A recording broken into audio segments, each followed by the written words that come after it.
Bien-aimés dans le Seigneur, Shalom. Que le Seigneur vous bénisse. C'est votre humble serviteur, le pasteur Blaise Oumba.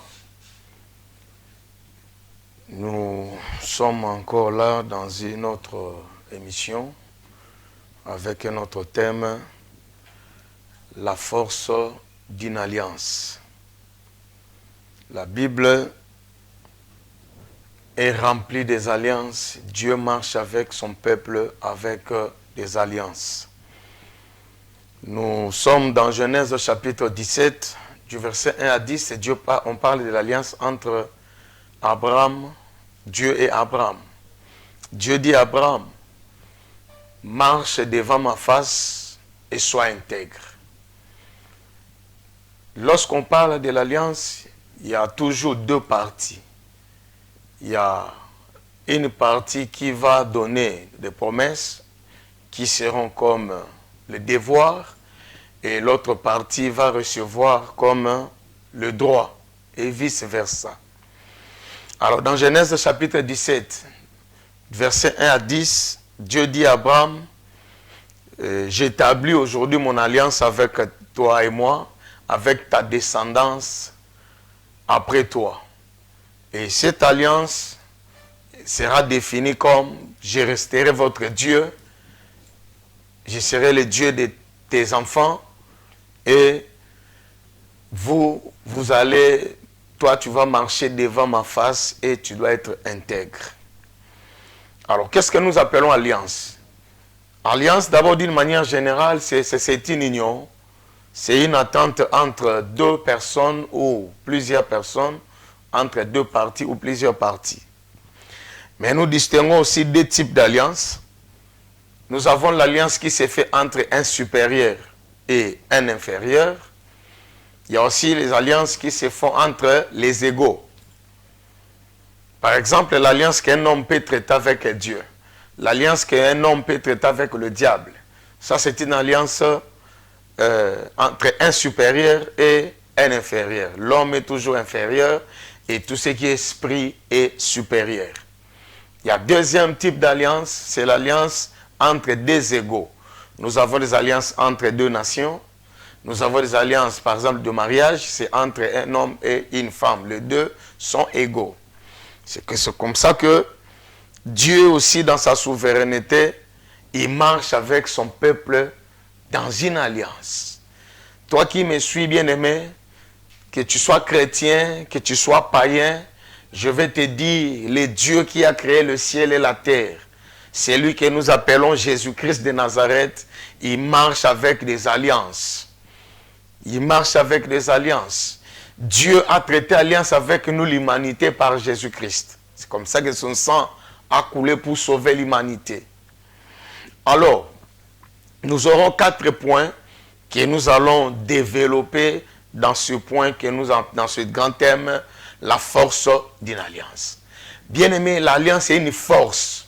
C'est une force, que ce soit l'alliance positive, que ce soit l'alliance négative, c'est une force. Et cette force, cette puissance traverse les générations.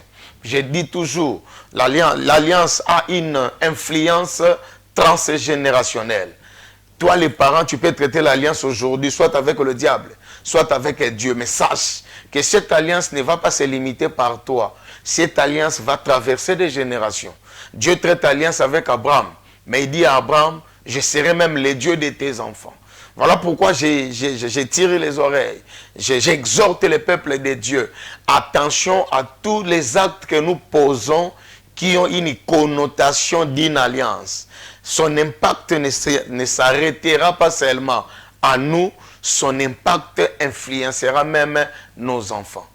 Voilà pourquoi, par ce message, par cette émission, je suis venu dire au peuple de Dieu, nous devons faire attention avec des alliances que nous contractons Et nous devons comprendre s'il y a une alliance qu'on doit faire, c'est l'alliance que nous devons traiter avec Jésus-Christ de Nazareth. Nous avons déjà l'alliance générale. Le fait de recevoir Jésus-Christ comme Seigneur et Sauveur, tu entres dans l'alliance avec Dieu, par Jésus-Christ et par son sang. Mais au-delà de cette alliance générale, il y a toujours une alliance particulière où la personne, l'individu doit traiter l'alliance avec Dieu personnellement. C'est de cette alliance que je suis en train de parler. Alors, nous devons comprendre une chose. L'alliance est supérieure.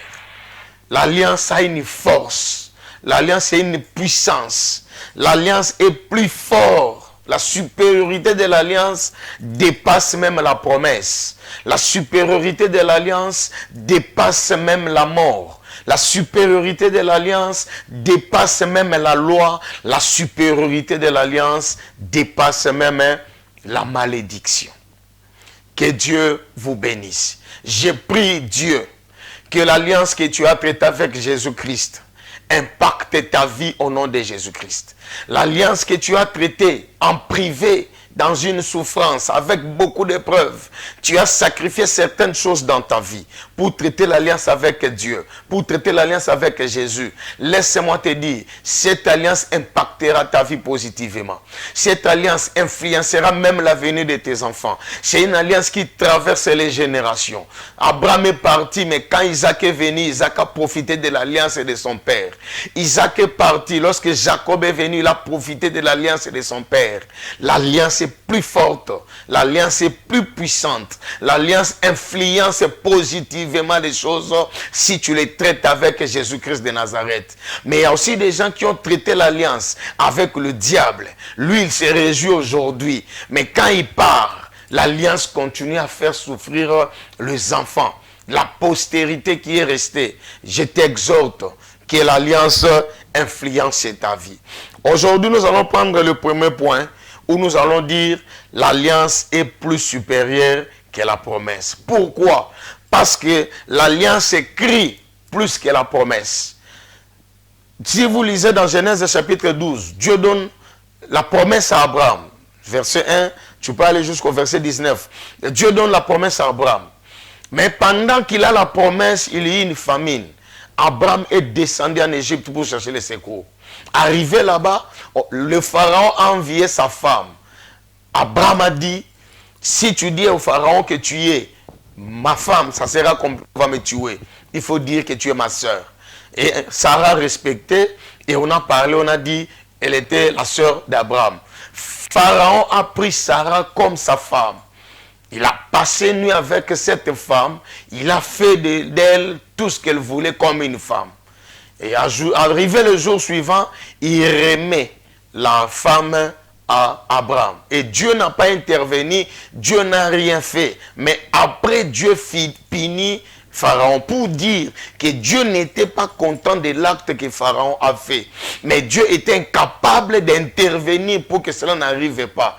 Alors que la promesse était là. La promesse n'a pas pu sauver Sarah face à cette tentation, face à cette agression de Pharaon. Mais un peu plus tard, il y a encore le même événement. Là, nous sommes dans le chapitre 17, Dieu traite l'alliance avec Abraham. Il dit, je serai ton Dieu, ainsi de suite. Maintenant, au chapitre 20, même événement a eu lieu. Abraham va encore à Guérar pour chercher les secours. Il arrive là-bas. Abimelech voulait aussi prendre Sarah comme sa femme, comme l'autre avait fait Pharaon. Maintenant, là, Dieu intervient. Dieu dit non. Il dit à Abimelech, attention, celle-là, c'est la femme de mon serviteur. Tu ne peux pas le toucher. C'est un prophète. Remets sa femme. Abimelech dit non, moi je ne savais pas. Est-ce que tu peux punir celui qui n'a pas commis les fautes? Remets. Et va chez lui, il va prier pour toi. Pourquoi pour Pharaon, Dieu n'a pas intervenu, mais pour Abimelech, Dieu a intervenu? Parce que lorsque Abraham s'est présenté devant Pharaon, il n'était pas en alliance avec Dieu, mais il avait la promesse. Mais lorsqu'il se présente devant Abimelech, il avait non seulement la promesse, il était en alliance avec Dieu. Voilà pourquoi l'alliance est plus forte que la promesse. La promesse s'arrête, mais l'alliance continue. La promesse, dès que son temps d'accomplissement est arrivé, la promesse s'arrête. Mais l'alliance avec Dieu est perpétuelle. Il a dit à Abraham, l'alliance que je traite avec toi, c'est une alliance perpétuelle. Bien-aimé dans le Seigneur, laisse-moi te dire, celui qui respecte les clauses de l'alliance avec Dieu, il verra la puissance de l'alliance dans sa vie. Que Dieu te bénisse. Laissez-moi te dire, le problème avec nous les chrétiens aujourd'hui, c'est le problème de respect des clauses. Dieu dit à Abraham, marche devant ma face et sois intègre. Marcher devant la face de Dieu, ça veut dire quoi? Ça veut dire se nourrir de la parole de Dieu. Parce que quelqu'un dit, je suis El Shaddai. Il y a un mot Shad. Shad qui veut dire mamelle. C'est-à-dire l'enfant doit se nourrir des mamelles, de lait maternel de sa mère pour grandir. L'alliance est liée à la parole de Dieu. Celui qui respecte la parole de Dieu parce qu'il a une alliance avec Dieu, il verra la puissance de l'alliance dans sa vie au nom puissant de Jésus. Laisse-moi te dire, tu peux avoir beaucoup de promesses. Dieu peut donner la promesse à n'importe qui, même à un païen, Dieu peut donner la promesse. Mais laissez-moi vous dire, c'est que l'alliance, la promesse ne peut pas faire. L'alliance peut le faire. Dans l'alliance, nous avons la prise en charge de Dieu. Dans l'alliance, Dieu prend nos faiblesses en charge. Laisse-moi te dire, respecte ce que tu t'es convenu avec Dieu. Ce que tu as promis à Dieu. Tu as traité une alliance avec Dieu. Respecte les clauses. Tu verras la puissance de l'alliance. L'alliance, c'est une force. Laisse-moi te dire, bien-aimé, toi qui me suis, que l'alliance est capable de te sauver là où la promesse n'a pas pu te sauver. L'alliance est capable de te prendre en charge là où la promesse était incapable. On a touché Sarah parce qu'il n'y avait pas la promesse, il n'y avait pas l'alliance, mais il y avait la promesse. Mais lorsque Abimelech voulait faire la même chose, Dieu s'élève et Dieu intervient. Pourquoi? L'alliance donne à Dieu le pouvoir de te défendre. L'alliance donne à Dieu la force de te bénir. L'alliance donne à Dieu la force de te protéger. Que Dieu te bénisse. Je vais me résumer en disant ceci. L'alliance, c'est un accord personnel, particulier que tu fais avec Dieu. Il y a des choses que tu promets à Dieu de faire pour lui. Il y a des choses que tu vas accomplir pour Dieu, pour sa gloire. Mais au retour, il y a des choses que toi, tu vas demander à Dieu de faire pour toi. Et si toi, tu respectes ce que Dieu t'a dit, et Dieu aussi fera sa part dans ta vie. Voilà pourquoi beaucoup de chrétiens aujourd'hui, nous souffrons. Bien aimé, laissez-moi vous dire, ne combat pas toute personne. Ne combat pas toute personne, parce que tu ne sais pas, il a quelle alliance avec Dieu. Et ne marchez pas dans la vie chrétienne, ne marchez pas sur cette terre sans alliance. Si tu n'es pas en alliance avec le diable, tu dois être en alliance avec Dieu. Si tu n'as pas l'alliance avec ni le diable ni Dieu, c'est-à-dire tu seras à la merci du diable. Or, celui qui traite avec l'alliance avec le diable, il est libre. Mais la finalité, c'est l'enfer. Mais moi, c'est ce matin, je te dis, moi, pendant ce moment que je te parle dans cette émission, je te demande d'accepter de traiter l'alliance avec Dieu par Jésus-Christ. Tu ne l'as jamais reçu dans ta vie. L'alliance commence par devenir d'abord un enfant de Dieu. Jean 1,12, la Bible dit à tous ceux qui l'ont reçu, à tous ceux qui croient son nom, il a donné le pouvoir de devenir enfant de Dieu. Je t'exhorte, mon bien-aimé. Tu ne peux pas marcher sur la terre sans être en alliance avec un supérieur. Le diable est un supérieur par rapport à l'homme. Mais Dieu est plus supérieur que le diable. Quand tu traites l'alliance avec le diable, il va te donner tout ce que tu as besoin sur la terre. Mais laisse-moi te dire, ton âme finira en enfer. Le lendemain, après la mort, tu seras dans la souffrance. Mais quand tu traites l'alliance avec Jésus-Christ de Nazareth, bien-aimé, même si tu souffres sur cette terre, laisse-moi te dire, la vie éternelle est assurée. Je t'exhorte, mon frère, toi qui me suis, donner ta vie à Jésus, c'est le premier pas de l'alliance avec Dieu. On peut te promettre, tu peux avoir beaucoup de promesses dans ta vie, mais laisse-moi te dire, il faut qu'il y ait l'alliance dans ta vie. Que l'alliance crie dans ta vie. L'alliance crie plus que la promesse. La promesse passera. La promesse accomplissement. Mais l'alliance est perpétuelle. Laisse-moi te dire, l'alliance va continuer avec tes enfants. L'alliance continuera avec tes enfants. Même si tu meurs maintenant là, si tu es en alliance avec Dieu, Dieu prendra en charge les orphelins. Dieu prendra en charge le veuf ou la veuve. Laissez-moi te dire, l'alliance est plus forte. L'alliance est intervenue dans la vie d'Abraham.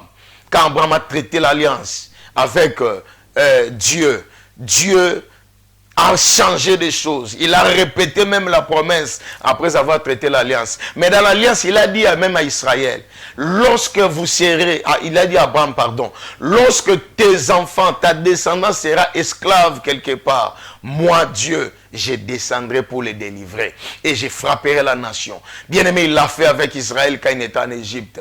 Dieu est descendu, il a dit, j'ai vu la souffrance de mon peuple. J'ai entendu les cris qu'on le fait pousser par les oppresseurs, ses oppresseurs.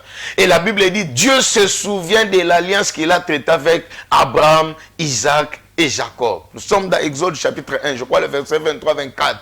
Il se souvient de l'alliance. Bien-aimé, Dieu se souvient toujours de l'alliance. J'ai pris le Seigneur. L'alliance que tu as traitée avec Dieu que les gens ne connaissaient pas. Impacte ta vie au nom de Jésus. Impacte ta vie au nom de Jésus. Laisse-moi te dire, entre dans l'alliance avec Jésus. Là où tu es, si tu n'as jamais reçu Jésus-Christ dans ta vie comme Seigneur et Sauveur, je te donne l'opportunité. Tu peux fermer les yeux là où tu es. Dis seulement une simple phrase. Seigneur Jésus, aujourd'hui je t'accepte dans mon cœur. Je te donne mon cœur. Je te reçois comme mon Seigneur et mon Sauveur. J'accepte de toi abandonner de te suivre. Au nom de Jésus. Si tu fais seulement cette prière là où tu es, Dieu, Jésus va entrer dans ta vie et les choses vont commencer à tourner autrement. Parce qu'il sera maintenant ton défenseur et tu seras son allié. Et il va veiller sur toi et il va veiller sur tout ce qui est à toi. Les biens, les enfants, l'avenir, les projets deviennent la charge de Dieu. Il a dit à Israël, vous que j'ai pris en ma charge, Dieu nous prend en charge seulement lorsque nous sommes en alliance avec lui. Je t'exhorte, traite l'alliance avec Dieu dans tous les domaines de ta vie. Bien-aimé, laisse-moi te dire, ta vie va changer. L'alliance est une puissance. L'alliance est un pouvoir. L'alliance nous donne les privilèges devant Dieu. Et cette alliance, quand on les respecte, les choses sont autrement. Que mon Dieu te bénisse. Aujourd'hui, je suis venu pour te dire, tu dois avoir une alliance particulière avec Dieu par Jésus-Christ de Nazareth. Parce que la promesse peut s'arrêter, mais l'alliance ne s'arrête pas. Donc le premier point que j'ai donné, c'était l'exhortation d'aujourd'hui. Sache que l'alliance est supérieure à la promesse. L'alliance est plus forte que la promesse. L'alliance nous garantit, nous sécurise l'avenir que la promesse. La promesse s'arrête à toi l'individu, même si ça peut aller chez les enfants. Mais généralement, lorsque la promesse s'accomplit, la promesse s'arrête. Mais l'alliance est perpétuelle. Ça traverse des générations. Alors sois conséquent quand tu traites l'alliance avec le monde des ténèbres. Ils vont manipuler même tes enfants, même les petits-fils. Et quand le diable est là, le diable ne bénit pas. Le diable ne fait que maudit, le diable ne fait que amener la souffrance. Aujourd'hui, il peut te donner des choses, tu te sens bien, mais la suite c'est compliqué. Laisse-moi te dire, l'alliance avec Dieu te bénisse. L'alliance avec Jésus-Christ, c'est l'alliance la plus par excellence. C'est l'alliance la plus forte, c'est l'alliance la plus meilleure, c'est l'alliance par excellence. Je te demande de traiter une alliance avec Dieu. Peu importe les promesses que tu as dans ta vie, tu vivras la puissance de Dieu. La puissance de Dieu est dans l'alliance. Or, l'alliance de Dieu, c'est obéir à sa parole. Il n'y a pas une autre parole que Dieu va te donner. Tout est dans la Bible. Mais toi, respecte seulement ce que tu as promis à Dieu. Lorsque j'ai traité l'alliance avec Dieu, j'ai dit à Dieu, moi je vais te servir. Toi, tu prends ma maison en charge. Moi, je vais te servir. Toi, tu prends tout ce qui est à moi en charge. Même mes biens, tu les prends en charge. Et jusqu'à aujourd'hui, Dieu me prend en charge. La vie est devenue facile parce que l'alliance est là. Bien-aimé, ce que Dieu ne te donne pas, ce n'est pas qu'il t'a privé. Il a compris que peut-être ça ne te bénira pas dans cette alliance que tu as avec lui. Que mon Dieu te bénisse, que mon Dieu vous bénisse, que l'alliance s'écrit dans votre vie. Au nom puissant de Jésus. Je vais prier pour toi qui me suis. Seigneur, je bénis ton peuple. Je bénis mon frère, ma soeur qui me suit. Laisse-moi te dire, si les alliances de ton père, si les alliances de ta mère a compliqué ta vie aujourd'hui, que l'alliance avec Jésus-Christ monte sur toutes les alliances maléfiques qui sont dans ta vie. Prochainement, on va expliquer comment on traite de mauvaises alliances. Mais j'ai pris tout ce que les parents ont fait comme mauvaise alliance. Tombe caduque aujourd'hui au nom de Jésus. Que l'alliance avec Christ crie dans ta vie et puisse prendre en charge même l'avenir de tes enfants. C'est au nom puissant de Jésus-Christ, j'ai ainsi prié. Amen. Que le Seigneur vous bénisse.